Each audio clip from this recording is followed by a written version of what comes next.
سورہ فاتحہ خلاصہ ہے اس میں، اس لیے کہ توحید یہ قرآن کا مضمون، رسالت قرآن کا مضمون، آخرت پورے قرآن کا مضمون، ان تینوں کو اللہ نے سورہ فاتحہ میں جمع کر دیا۔ مالک یوم الدین تک توحید ہے، اور ایاک نعبد و ایاک نستعین میں بندگی ہے، عبادات ہیں، اطاعت ہے، اور صراط الذین انعمت علیہم انبیاء ہے، رسالت ہے۔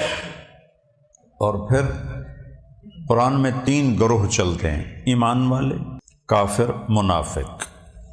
ایمان والے مغضوب علیہم ضالین پورے قرآن میں چلتے ہیں، تین یہاں ذکر کر دیے، صراط الذین انعمت علیہم، غیر المغضوب علیہم ولا الضالین۔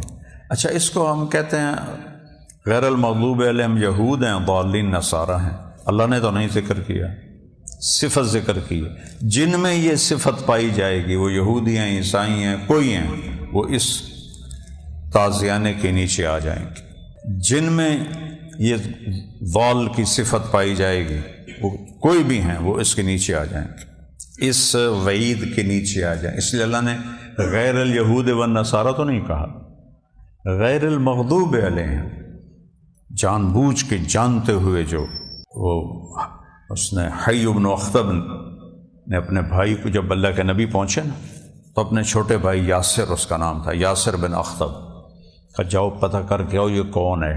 تو بنو قریظہ رہتے تھے قباء سے پرے، 7-8 میل کا فاصلہ بن جاتا تھا۔ تو حضرت صفیہ فرماتی ہیں رضی اللہ عنہ کہ میرے چچا جب کہیں باہر جاتے تھے، جب واپس آتے اور میں ان کو بھاگ کے ملتی، وہ مجھے بڑے پیار سے اٹھاتے تھے، پیار کرتے تھے۔ تو اس دن وہ حسب معمول شام کو لوٹے، چہرہ اترا ہوا، تو میں بھاگ کے گئی تو انہوں نے مجھے دھکا دے کے پیچھے ہٹا دی۔ میں بڑی حیران ہوئی تو میں پیچھے چل پڑی، تو میرا باپ اور چاچا دونوں، تو میرے باپ نے پوچھا حی، تو یہ مغضوب علیہم عداوتہ ما حییت۔ جب بنو قریظہ کا محاصرہ ہوا تو حی بن اخطب نے سب کو جمع کیا، 600 تھے، تو تمہیں پتہ ہی یہ سچا نبی ہے، آؤ ایمان لائیں، دنیا بھی بچا لیں، آخرت بھی بچا لیں، ہم اپنا مذہب نہیں چھوڑیں گے۔ کہ فیصلے پر راضی ہوئے دونوں کا مغضوب علیہم ہے، ضالین ہے۔ اور ہدا کہتے ہیں اہدنا الصراط المستقیم، ہدا کہتے ہیں، عرب سمندری سفر سے بہت ڈرتے تھے، اس لیے سمندری جہاد کا اجر دگنا ہے، پانی کے شہید کا اجر دگنا ہے۔ تو پہاڑ ہیں، جتنے پہاڑ دنیا میں ہیں نا، اس سے زیادہ سمندر میں ہیں، 71% تو سمندر ہے، تو اس کے لحاظ سے پہاڑ بھی ہیں، 29% خشکی۔ تو کئیوں کی چوٹیاں اوپر نکلی ہوتی ہیں اور وہ سورج کی لائٹ میں، روشنی میں چمکتی ہیں، ان کو ہدا کہتے ہیں۔ انہوں نے نشانیاں بنائی ہوئی تھیں، یہاں سے مڑنا ہے، ادھر ادھر، دائیں بائیں۔ وہ چوٹی اگر وہ کھو دیتے تھے پھر ڈوبنا مقدر ہو جاتا تھا، کچھ پتہ ہی کوئی نہیں ہوتا تھا کہاں جا رہے ہیں، کدھر جا رہے ہیں۔ تو ہدا وہاں سے لیا گیا ہے۔ ایک پورا جہان ایک سمندر ہے اور اس میں انسانی کشتیاں ہیں، اور ان انسانی کشتیوں کے لیے ہدا قرآن پاک ہے، ہدی للمتقین۔ جو یہاں تک پہنچ جائے گا وہ آخرت اور اللہ تک پہنچ جائے گا، جو یہاں سے ہٹے گا وہ یہاں بھی برباد ہو جائے گا، آگے بھی برباد ہو جائے گا۔ اتنی خوفناک زندگی ہے غیر مسلم کی، آپ سوچ نہیں سکتے۔ مجھے 43 سال ہو گئے جاتے ہوئے ان ملکوں، 1982 میں پہلا سفر ہوا تھا میرا، کہ ان کی جو زندگی جس کو حیات کہتے ہیں، اس قدر دکھی اور خوفناک ہے۔ ان کا نظام بڑا طاقتور، قانون ہے، عدالت ہے، اس لیے تو وہ قائم ہے۔ اسلام، مسلمان کیوں ذلیل ہیں؟ عدالت کوئی نہیں، انصاف کوئی نہیں۔ دیکھو یاد رکھنا، اللہ نے مجھے تاریخ پڑھنے کی توفیق دی، کوئی قوم بھوک کی وجہ سے تباہ نہیں ہوئی، جو قوم بھی تباہ ہوئی ہے ظلم کی وجہ سے تباہ ہوئی، ناانصافی کی وجہ سے تباہ ہوئی۔ ہماری ریڑھ کی ہڈی معیشت ہے، یہ سارے دانشور بول رہے ہوتے ہیں، ہماری ریڑھ کی ہڈی معیشت نہیں ہے، عدل ہے، انصاف ہے۔ یہ ہوگا تو سب کچھ ہوگا۔ یہ نہیں ہوگا تو ہر شے لٹ پٹ جائے گی، تباہ و برباد ہو جائے گی۔ اور ظلم و انصاف صرف عدالت میں نہیں ہے، انفرادی طور پہ بھی میں ظالم ہو سکتا ہوں، میں انصاف پسند ہو سکتا ہوں، میں اپنے ملازمین کو بے عزت کر سکتا ہوں، عزت دے سکتا ہوں، اپنے مال کو غلط خرچ کر سکتا ہوں، ٹھیک خرچ کر سکتا ہوں۔ ظلم تو یہاں ایک ریڑھی والا بے ایمانی کر کے گندے فروٹ ڈال رہا ہے تو وہ بھی ظالم ہے، اور جو نماز نہیں پڑھتا وہ بہت بڑا ظالم ہے، میرے نبی کا فرمان ہے۔ تو سورۃ فاتحہ حضرت علی، میں نے تو 20 منٹ میں بات ختم کر دی، حضرت علی فرماتے ہیں کہ اگر سورۃ فاتحہ کی تفسیر لکھواؤں تو 70 اونٹوں پہ لا دی جائے گی، ہر آیت کے لیے 10 اونٹ۔ 70 سے مراد 70 نہیں ہے، بے شمار۔ تو کیا بھرا تھا اس ہستی کے اندر، یتفجر العلم من جوانب وتنطق الحکمت من نواحیہ، یستوحش من الدنیا وزہرتها ویستانس باللیل وظلمته ولقد رأیته فی بعض مواقفه وقد ارخى اللیل سدوله وغارت نجومه وهو جمیل فی المحراب قابضا علی لحیته یتململ تململ السلیم، سانپ کا ڈسا نہیں، بچھو کا ڈسا۔ ویسے سانپ پر بھی بولا جاتا ہے بچھو، چونکہ سانپ کے ڈسے کا درد نہیں ہوتا فوری، بچھو کے ڈسے کا فوراً دھاڑ دھاڑ ہوتی ہے۔ یتململ تململ السلیم ویبکی بکاء الحزین ویقول للدنیا الی تغررت الی تشوقت الی تزینت الی تشوفت۔ یہ میں نے 2 روایتوں کو ملا دیا ہے، ایک روایت میں 2 ہیں الفاظ، دوسری میں 2 ہیں، میں نے اکٹھے کر لی۔ ہیہات دفع ہو جا، دفع ہو جا، غری غیری قد بتت کی صلا لا سبیل لی الیک عمروں کے قصیر 3 ایام ومجلسوں کے حقیر لا تساوی جناح بعوض وخطروں کے یسیر، خطر قیمت تیری بہت ہی سستی ہے، آہ آہ من قلت الذات وبعد السفر ووحشت الطریق۔ میرا جی نہیں چاہا میں ترجمہ کروں، سمجھ گئے آپ؟ اللہ، حضرت معاویہ رضی اللہ عنہ پھوٹ پھوٹ کے رو رہے تھے۔ یہ زرار ابن زمرہ کنانی آپ کے شاگرد ہیں، حضرت معاویہ کے دربار میں گیا تو کہنے لگے صفلی ابو الحسن، قال اب توفینی امیر المومنین، مجھے معاف کرو، یہاں ان کے چاہنے والے کوئی نہیں ہیں۔ کہ نہیں، اما اذا ابیت، پھر میں نے چند جملے بتائے، سارے نہیں۔ تو جعل معاویہ ینشف دموعہ بکفہ واختنق القوم بالبکاء، اور سارا دربار ہچکیاں لگ گئیں، اور معاویہ رضی اللہ عنہ کہنے لگے کذالک کان ابو الحسن، کذالک کان ابو الحسن۔ جب ان کی شہادت کی خبر ملی تو رونے لگ گئے، تو بیوی نے کہا یہ کیا رونا ہے، ساری زندگی اس سے لڑتے رہے، اب رو رہے ہو؟ کہا علم اٹھ گیا اس پہ رو رہا، آج علم اٹھ گیا اس پہ رو رہا۔ بیٹا علم قرآن ہے۔ تو میں سورۃ بقرہ کا خلاصہ بتا دیتا ہوں۔ سورۃ بقرہ میں خلافت انسانیت ہے اور قیادت کی تبدیلی ہے۔ سورہ بقرہ کا جو متن یعنی جو اس کا جو محور ہے نا، محور وہ ہے وَكَذَلِكَ جَعَلْنَاكُمْ أُمَّةً وَسَطًا لِتَكُونُوا شُهَدَاءَ عَلَى النَّاسِ وَيَكُونَ الرَّسُولُ عَلَيْكُمْ شَهِيدًا۔ بنی اسرائیل سے امامت چھین کر امت محمد کو دی گئی۔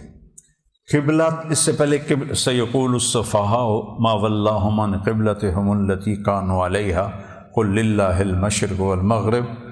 قبلے کی تبدیلی اور امت وسط، یہ ہے سورہ بقرہ کا مغز نہیں ہوتا جو کھوپڑی میں ہوتا ہے، تو یہ سورہ بقرہ کا نا مغز ہے کہ اللہ نے جو ہزاروں سال سے بنو اسرائیل کو امامت دی تھی، قیادت دی تھی، ان سے چھینی اور چھین کے پہلے قبلہ تبدیل کیا۔ یہ کھلی علامت کہ اب امامت تبدیل ہو رہی ہے۔ پھر امتاً وسطا کے ساتھ مہر لگا دی۔ اور عجیب بات ہے، وسط قرآن سورہ بقرہ کی 286 آیات ہیں اور امتاً وسطا 143 آیت ہے۔ وسط 143 جمع 143 286۔ تو بہرحال آپ مطالعہ کرنا، میرا تو کوئی مطالعہ ہوتا نہیں ہے۔ اور پھر پوری سورہ بقرہ احکام سے بھری پڑی، تو اتنے احکام تو شاید کہیں کسی صورت میں بھی نہیں ہے، بھری پڑی ہے۔ تو اللہ نے آخر میں آ کے کیا کمال کیا، میرے بندے تو ڈر گئے ہوں گے، اتنے احکام، عبادات، نماز، زکوٰۃ، روزہ، حج، جہاد، معاشرت، معیشت، سود، نکاح، طلاق، اتنے احکام، تو میرے محبوب کی امت ڈر گئی ہوگی۔ تو اللہ نے کہا کہ دعا سکھا دیتا۔ بنو اسرائیل نے جب سنے تو کہا سمعنا وعصینا، اس امت نے سنے تو کہا سمعنا واطعنا۔ پہلے آئے کہا کہ یا اللہ، یا رسول اللہ، یہ تو بڑے اوکھے کام ہو گئے ہیں۔ وہ جو آیت آئی نا، وَإِن تُبْدُوا مَا فِي أَنفُسِكُمْ وَتُخْفُوهُ يُحَاسِبْكُم بِهِ اللَّهُ، اس پر پچھلا جو کچھ آیا اس پر نہیں، اس پر آئے کہ جو دل میں خیال آتا ہے اس پہ بھی پکڑے گا۔ کہا تقولون كما قالت بنو اسرائیل سمعنا وعصینا، قولوا سمعنا واطعنا غفرانک ربنا والیک المصیر۔ سارے صحابہ مسجد میں گھٹنوں کے بل ہو کے ایسے ہو گئے اور سب نے بیک زبان یہ کہا۔ تو اللہ نے یہ آیت اتاری اور پھر ایک دعا دی تحفے کے طور پر کہ یہ مانگ لو، ربنا لا تؤاخذنا ان نسینا او اخطأنا، ربنا، غور کرنا اس لفظ، اے ہمارے رب، اظہار محبت ہے، یا ابت، یا ابت ہے نا ابراہیم علیہ السلام کی دعا، یا ابت، یا ابت، ربنا۔ تو یا اللہ، کبھی بھول کے گناہ ہوگا، کبھی خطا سے ہوگا، اللہ کہہ رہا مجھ سے کہو کہ میں تمہیں کچھ نہ کہوں۔ ایسا بھی مالک دیکھا ہے، میرا نوکر میرے پاس آئے، کہا جی کدی میں غلطی کروں گا بولتے، کدی ہو جائے گی خطا نال پانی پونی ضائع ہو جائے گا، تو میرے کو آکھیا جا نہیں، میں کہوں گا او راہ پہ آئی سدھا لگا جا۔ اور اللہ ہم سے کہہ رہا ہے مجھ سے یہ مانگو، ہائے ہائے ہائے کیا دعا ہے۔ اس لیے کنز العرش ہے یہ آخری دو آیات، اور سورۃ فاتحہ غالباً ہے نا، دو کلام سورہ فاتحہ اور یہ دو آیات، یہ کنز العرش ہیں۔ اچھا، پھر کہا ربنا، پھر ربنا، اللہ سے کہہ رہا ہے اس طرح میری محبت اور نرم رحم دلی کو کھینچو کہ بار جب تک مطلب اماں تو ماں کا دل امڑ رہتا ہے، تو کہتا ربنا لا تحمل علینا اصرا کما حملتہ علی الذین من قبلنا۔ اسر کہتے ہیں جکڑنے کو، باندھنے کو، ان کو اتنے سخت احکام میں جکڑا تھا کہ یا اللہ وہ نہ کرنا ہمارے ساتھ، ربنا، میں قربان جاؤں۔ سورہ بقرہ کے پرمشاق احکام کو کیسے یہاں سبحان اللہ میٹھا ڈال کے، اپنی رحمت کا میٹھا ڈال کے وہ روح افزا شربت بنا رہا ہے۔ کما حملتہ علی الذین من قبلنا، دو ربنا، اللہ، پھر ربنا لا تحملنا ما لا طاقت لنا بہ، جو ہم کر نہ سکیں، چاہے سوکھا ہوئے وہ بھی نہ سنائیں۔ میرا ملازم آتا ہے، میاں صاحب جڑا کام میں نہ کر سکا، بھاویں وہ سوکھا ہوئے میرے کو نہ لیا کرو، تنخواہ پوری دیتی کرو، کوئی کرے گا جی؟ وہ کہہ رہا مانگو کہ تنخواہ پوری دے، تو جو نہیں کر سکتے وہ بھی نہ کہنا ہم سے، لا تحملنا ما لا طاقت لنا بہ۔ اب آیا اگلا موقع، اس کے بعد کوئی ہے کہ کوئی آدمی بڑا انعام مانگے، معافیاں مانگ رہا ہے، وہ تو میری جان چھوڑ جائے وہ کافی ہے، اللہ کہہ رہا نہیں اب مانگو، میں قربان جاؤں، کیا مانگو؟ واعف عنا، نشان مٹانا، ہمارے گناہوں کے نشان مٹا، واغفر لنا، انہیں چھپا دے، مغفر خود کو کہتے ہیں نا جو سر کو منہ کو چھپا لیتا ہے، واغفر لنا چھپا دے۔ ایک اور بھی مانگو، ورحمنا، کوئی دانے دونے بھی دے، جنت دے، رحم سے پتہ کیا ہے؟ دنیا اور آخرت کی ساری نعمتیں دی، جنت تک کی، ورحمنا میں ساری آ گئی۔ انت مولانا، یہ پتہ کیا کہہ رہا ہے؟ یار ہو سکتا ہے تمہارے دل میں خیال آ رہا ہو اتنا منگی جانا پتہ نہیں دیندا ہے کہ نہیں دیندا، تو مجھے کہو انت مولانا، تو ہی تو مولا ہے، تجھ سے نہ مانگے تو اور کس سے مانگیں؟